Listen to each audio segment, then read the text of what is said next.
Jadi kalau sudah makan daging sapi, sudah makan ayam, sudah makan telur, sudah tercukupi sesuai dengan portion size-nya, yaitu seperempat bagian ini ya, itu sudah cukup, nggak usah minum susu pun tidak ada masalah. Late dinner itu adalah yang menyebabkan banyaknya tingginya kasus obesitas di Indonesia khususnya. Ketika kadar gula darah di dalam tubuh kita drop karena nggak makan, asupan makannya kurang, otomatis tidak hanya menyebabkan kita lemes saja, tapi ada orang yang kalau nggak makan, kalau dia lapar pengen makan orang, emosian, tidak terkendali dan lain sebagainya. Kadang kalau orang agak denial, enggak kok, enggak mah, enggak, saya nggak punya mah, tapi suka nyeri di ulu hati, tapi suka kembung. Nah, terus suka kadang muntah-muntah tiba-tiba tanpa disadari. Dia kadang nggak paham bahwa itu adalah salah satu bentuk bahwa lambungnya itu kurang nutrisi.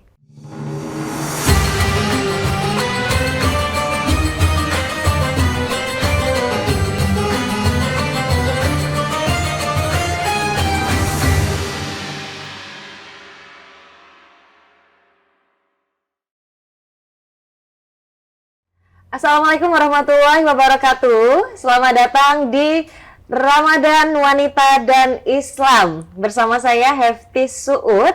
Hari ini di studio Tribun Jatim Network sudah kedatangan tamu dari Universitas Nahdlatul Ulama Surabaya atau UNUSA. Ini di sebelah saya ada Ibu Paramita Fiantri SGZ RDM Biomed. Ya Mbak Titi, salam kenal. Salam kenal. Assalamualaikum. Waalaikumsalam. Selamat datang Ibu di studio Tribun Jatim Network. Nah, Bu Mita ya panggilannya ya. Bu Mita, nanti bisa panggil saya Mbak Titis aja ya. Bu Mita ini adalah dosen prodi S1 Gizi di UNUSA. Nah, ini kebetulan ada Bu Mita di sini ya, Bu ya. Karena kebetulan Ibu Mita ada waktu untuk main ke sini.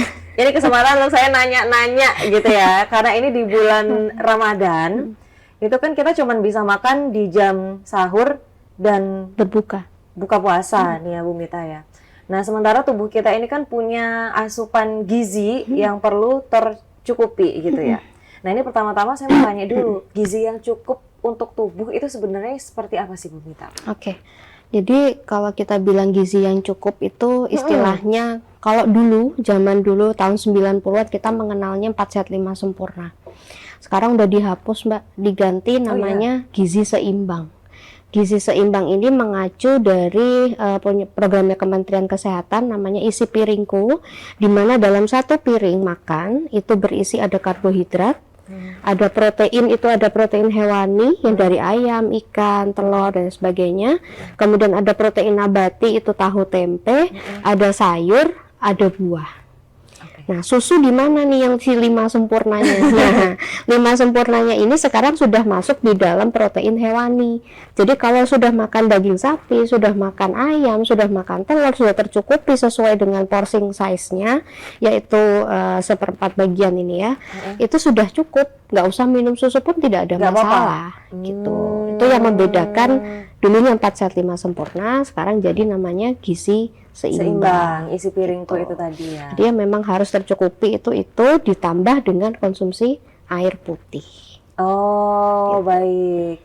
Kalau di hari-hari biasa nih ya, Bu Mita, di luar bulan puasa, itu sebaiknya itu makan berapa kali sehari dengan gizi yang seimbang. Itu tadi.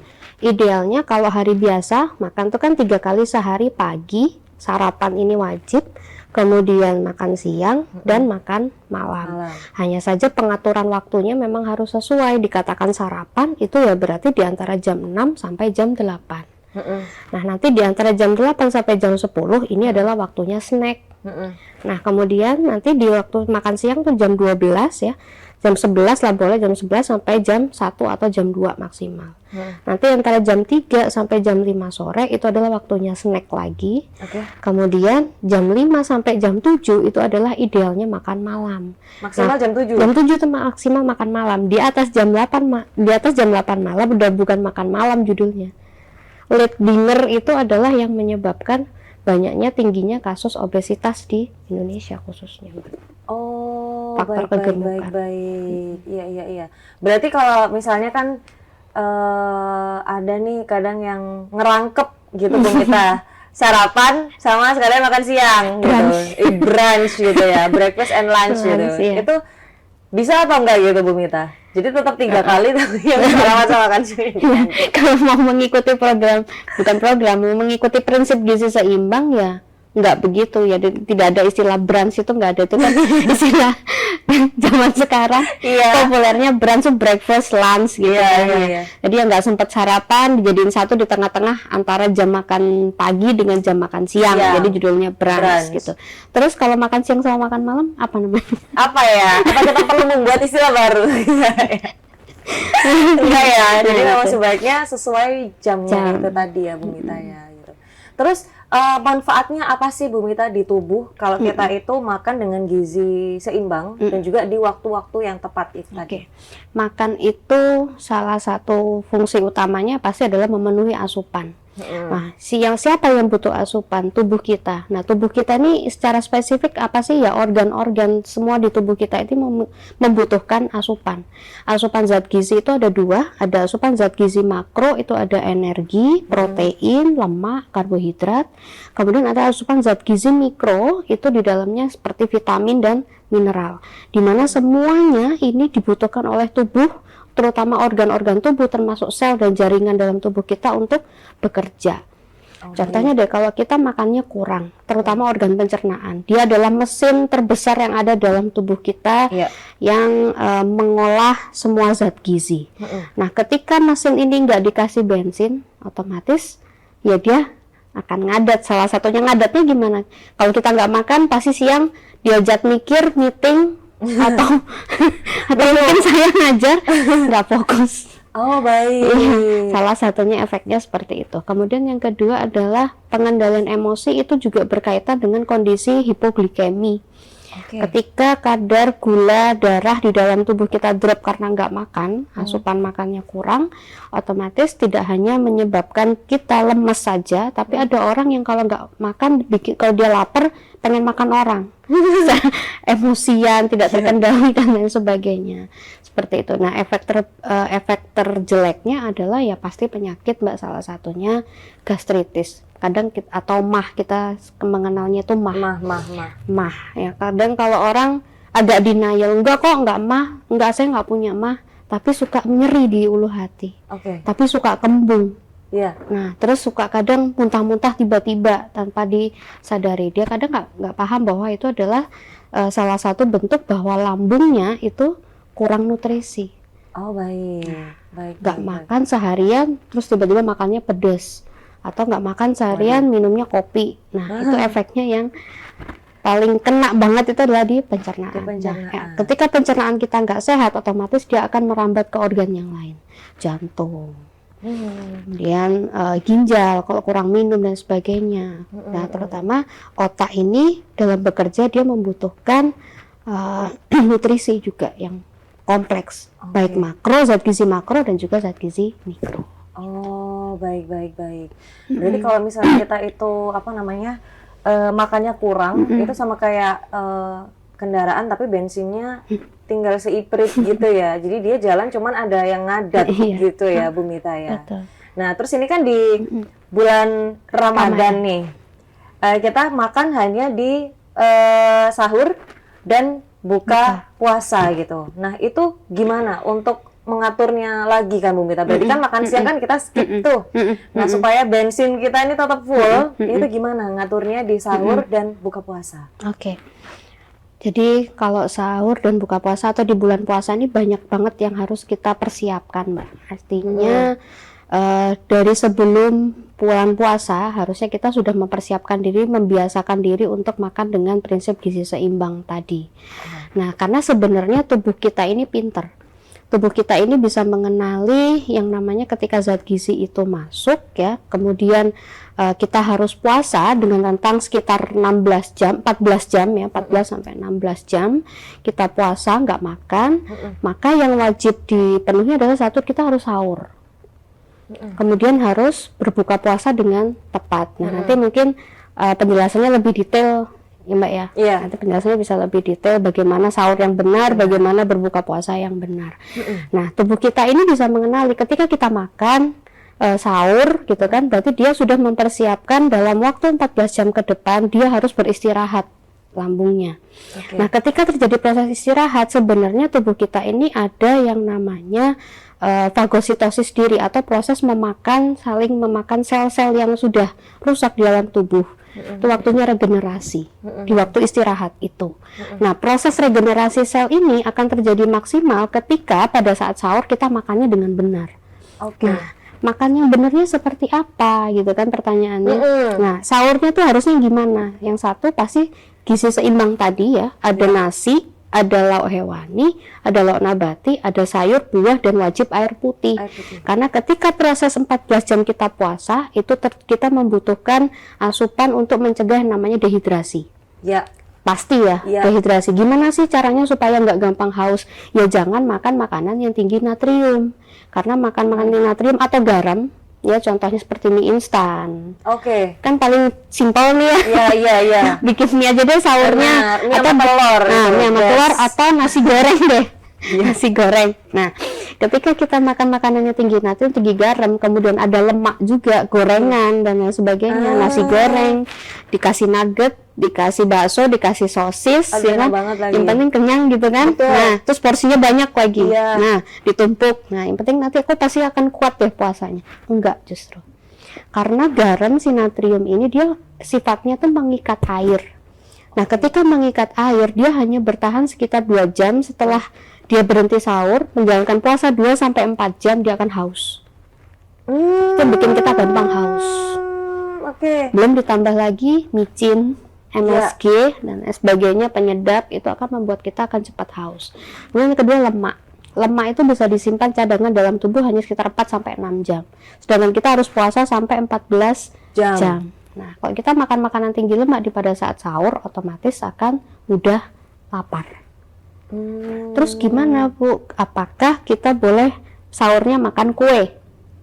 Iya, menarik itu sahur kue. Ya, atau roti deh, roti bakar dan lain sebagainya. Roti memang karbohidrat, tapi temennya roti ini siapa? Apakah hanya selai coklat, susu kental manis? Udah gitu. Nah, itu akan namanya gula. Gula itu adalah bagian dari karbohidrat sederhana. Di mana pada saat proses testingnya pencernaan 14 jam ini, kita menumpuk gula, ada terjadi namanya penumpukan gula sederhana di dalam pencernaan yang menyebabkan terjadinya resistensi insulin. Nah, nanti dia hiperglikemi, kadar gula darahnya meningkat drastis. Nanti ketika dia di tengah-tengah perjalanan sedang menjalani puasa, biasanya siang, lemes pasti badannya. Lemes, jam 2, udah bingung, aduh masih jam 2, waktunya cari takjil. Gitu, Mbak. Cari takjil masih nanti jam 4 lagi ya. Kalau udah lemes jam 2, udah lapar dan haus di jam segitu, kacau sih kayaknya. Kira-kira kalau udah jam 2 udah kepikiran makan, kira-kira bukanya seperti apa? Iya, benar. Nah, terus untuk bukanya tuh gimana? Bukanya.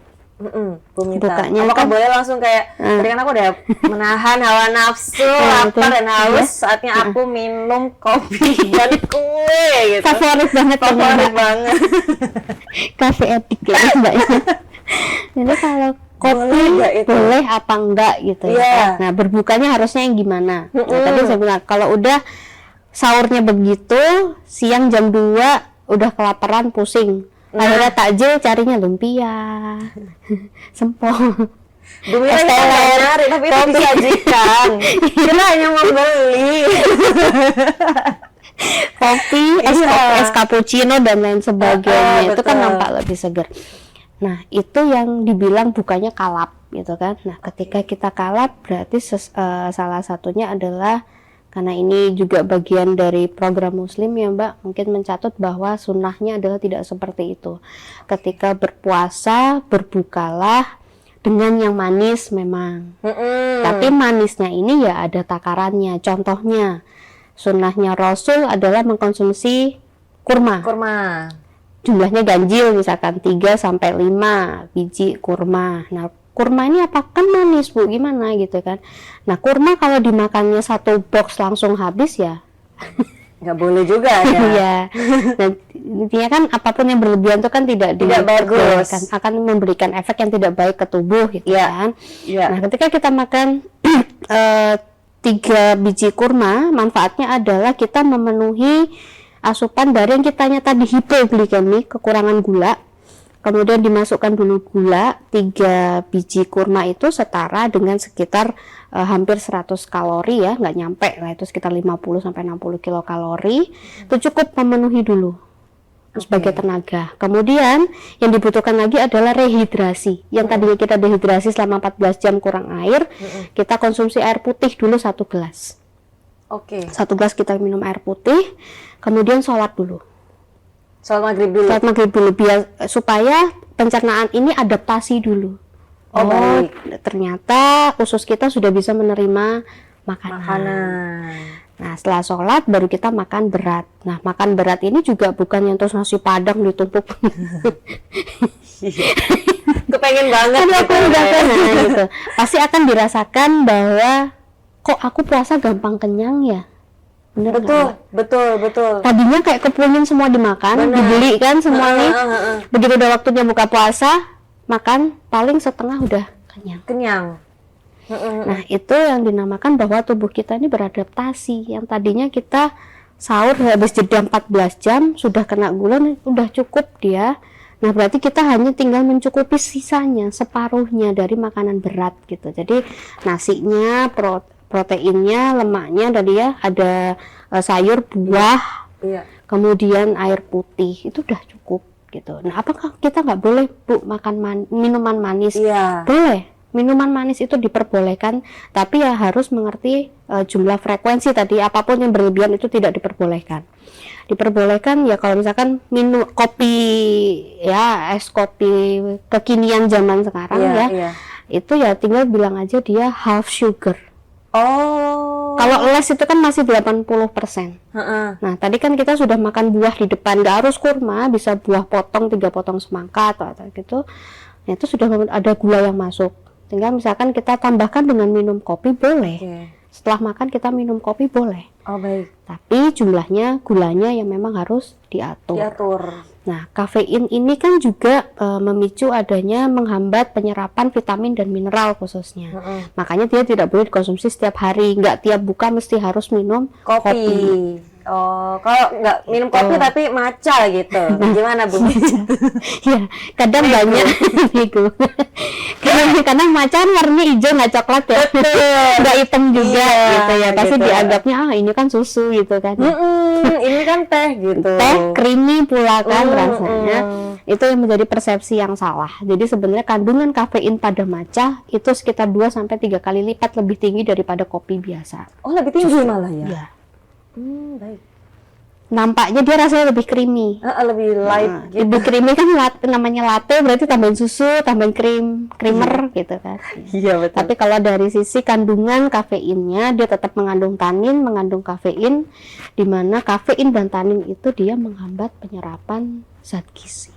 Itulah kenapa kalau kita minum teh, minum kopi, itu lebih mudah untuk kebelet buang air kecil daripada kalau kita minum air putih. Ya. Nah, kalau tadi Bu Mita kan menyarankannya kalau misalnya mau minum kopi nih pas di jam buka itu half sugar. Nah, kalau matcha apakah juga kayak gitu? Sama ya. Pokoknya intinya minuman manis kita kurangin di gulanya. Kalau mau dikonsumsi pas buka puasa gitu ya. Oke, baik. Jadi kalau makan besarnya pas buka puasa itu setelah sholat maghrib ya, sebelum tarawih itu malah ya. Kalau sudah tarawih kan sudah lewat ya 8:30 atau bahkan jam 9 ya kalau kita tarawihnya 23 rakaat ya. Iya. Itu kan udah jam 8:30 berarti 21 rakaat ya. Kalau udah jam 9 malam itu sudah nggak boleh makan. Tuh tinggal minum air putih. Jadi konsumsi air putih diusahakan tetap 8 gelas sehari gitu ya. Jadi habis tarawih sebelum tidur ya minum air putih gitu. Habis itu istirahat. Jam 9 diharapkan sudah bisa tidur karena tidur yang cukup juga diperlukan untuk menjaga stamina pada saat puasa. Baik. Nah, kalau minum air putih tadi kan Bu Mita menyarankannya 8 gelas gitu ya. Nah, itu perlu diaturkah berapa pas sahur, berapa pas buka gitu, atau kayak ya random aja pokoknya 8 gelas gitu setiap Ya, hari. random aja sebenarnya. Cuman kalau random aja berapa ininya Mbak ya, pembagiannya seperti apa, Iya, yang penting iya, bisa iya. ketemu 8 gelas. Cuman kalau saya biasanya bangun tidur minum 1 gelas dulu. Habis waktu sahur ya, mau Iya, iya, sahur, iya. sebelum sahur bangun tidur tuh langsung minum air 1 gelas, kemudian nyiapin sahur, setelah sahur minum lagi 1 sampai 2 gelas, habis itu nanti buka perlahan sampai mau tidur gitu. Oh, baik-baik.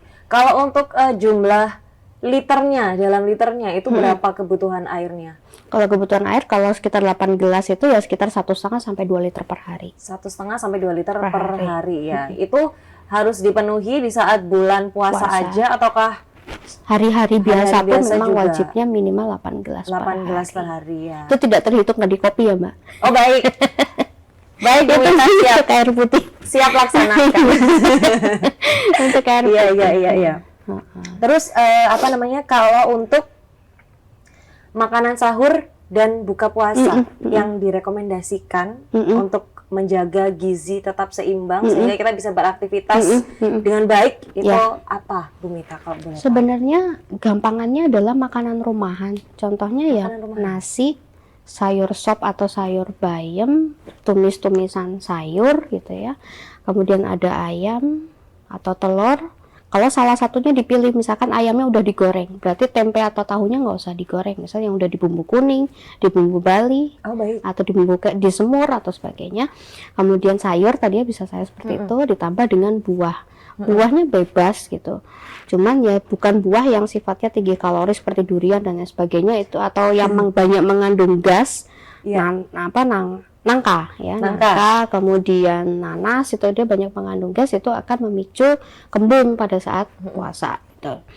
Nah, biasanya berbuka pun sama sebenarnya, prinsipnya sama seperti itu, diusahakan harus komplit. Bagaimana dengan sambal? Silakan, tapi sambal itu kan takaran pedas atau tidaknya ya diusahakan tidak berlebihan. Artinya kalau kita puasa ya berarti harus menjaga lambungnya harus tetap sehat. Nah, karena tujuannya puasa itu kan juga untuk menjaga kesehatan. Nah, bagaimana cara menjaga kesehatannya? Nah, tadi karena tubuh kita ini bisa mendetoksifikasi sendiri selama puasa. Gitu. Tinggal kita mendukungnya dengan asupan nutrisi yang baik. Baik, Gitu. oke. Tadi saya mention nih Bu Mita ngomong tentang kalau misalnya ayamnya digoreng, tapi sama tahu ini direbus aja gitu. Nah, apakah proses pemasakan ini juga berpengaruh gitu terhadap keseimbangan gizi atau asupan yang kita konsumsi gitu Bu Mita? Pasti, karena kalau kita kebanyakan makanan lauk yang digoreng, terutama yang deep frying Mbak ya, misalkan ayam gorengnya crispy nih. Kan dia tenggelam kan digorengnya dengan minyak banyak gitu kan.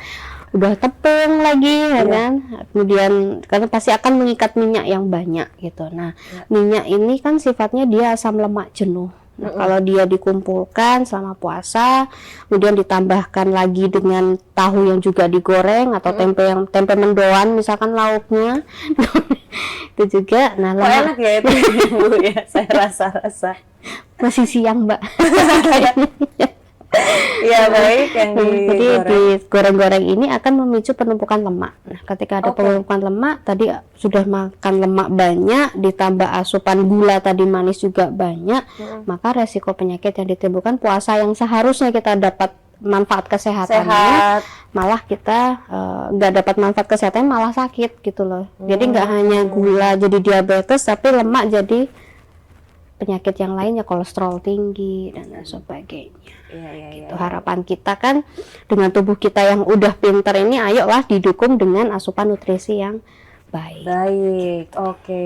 Jadi sepanjang ngobrol sama Bu Mita ini saya jadi mikir kalau puasa ini sebenarnya bukan cuma menahan lapar dan haus dari puasa dari sahur sampai bukanya ya, tapi juga gimana kita mengontrol supaya sahur itu kita makan seimbang. Terus waktu bukanya juga kita makan seimbang, nggak kalap gitu tadi ya, kalau kata Bu Mita. Iya, betul. Oke, terakhir saya boleh dong Bu minta tips untuk Tribuners dan juga untuk teman-teman yang nonton di rumah.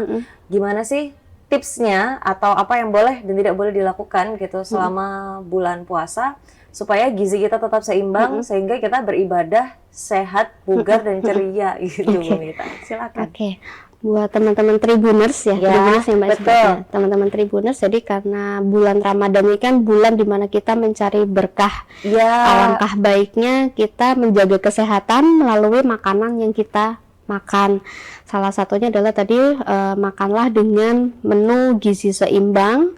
Jadi ada karbohidrat, protein hewani, nabati, lemak, sayur, dan juga buah, serta minum air putih yang cukup. Kemudian yang kedua adalah cukuplah tidur, istirahat ya. Oke. Jangan begadang di waktu berpuasa kecuali memang kita ada agenda seperti itikaf dan zikir dan sebagainya. Iya. Tapi usahakan setelah tarawih istirahat dulu. Upayakan tetap istirahat karena tidurnya orang puasa itu juga dinilai sebagai ibadah. Tapi jangan salah persepsi seharian tidur. Itu juga nggak baik Itu ya, Bu nggak Mita, baik ya. ya.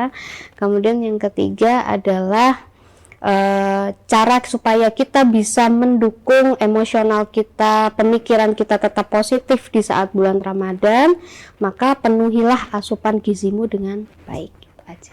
Oke, baik. Ternyata kita makan seimbang dengan gizi yang cukup itu ngaruh ke emosi Betul. juga ya, Bu Mita ya. Oke, baik. Ternyata pentingnya menjaga gizi seimbang itu luas banget gitu ya. Nggak cuman kayak perut kenyang, tapi juga bisa mengontrol emosi kita gitu ya. Salah satunya adalah dengan makanan gitu. Baik, terima kasih Bu Mita. terima kasih banyak, tipsnya, Mbak. informasinya gitu. Dan semoga ini bermanfaat untuk teman-teman yang nonton di rumah, untuk Tribuners. Semoga puasanya lancar. Amin. Terus gizinya juga cukup. Jangan makan sembarangan karena makannya cuma bisa di sahur dan buka puasa aja gitu ya. Tetap harus kontrol makanan sehingga kita bisa puasa dengan baik, dengan menyenangkan, sehat gitu ya, dan bisa beraktivitas lancar setiap hari gitu. Baik ya Bu Mita, terima kasih gitu. Sampai sini dulu aja ya Tribuners, Ramadan Wanita dan Islam kali ini kita membahas tentang gizi seimbang di bulan puasa bersama Bu Paramita Fiantri dari UNUSA. Nanti sampai ketemu lagi di Ramadan Wanita dan Islam episode lainnya. Tapi sementara sampai sini dulu. Saya Heftis dan juga Bu Mita dari UNUSA pamit undur diri. Wassalamualaikum warahmatullahi wabarakatuh. Terima kasih sudah menonton.